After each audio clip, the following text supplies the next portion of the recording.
The Honourable Member for Wolseley. Thank you, Madam Speaker. Happy International Women's Day, everyone. Manitobans are not at all impressed with this government giving a 20% raise to all cabinet ministers and to the Premier.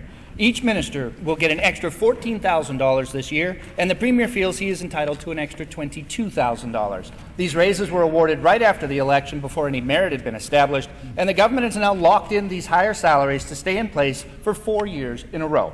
How many other Manitobans are getting a 20% pay raise? While the Premier and his ministers are lining their own pockets, they are also cutting funding to important programs like Community Places. This excellent program has existed for decades. It has survived multiple provincial governments of different political stripes, and it provided capital grants for projects in communities across the province. In West Broadway neighbourhood alone, many successful and worthwhile projects were completed in recent years thanks to this program. For example, All Saints Church, where a Gapé table is located right across the street, got a grant for roof repairs, better windows, and a proper fire escape. At Crossways in Common, it's home to over a dozen different community organizations. They got support for crucial building repairs. Historic Ralph Connor House was able to do masonry repairs. At Taking Charge, a Community Places grant helped convert their daycare's concrete outdoor area into a natural green play space for children.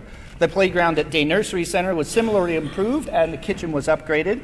Winnipeg Housing Rehabilitation used a small grant to build gardens on site for their tenants. Elim Chapel repaired the step to their front entrance. And at Tamarack Rehabilitation Centre, they completed important electrical safety upgrades and built a new washroom for their staff and their residents.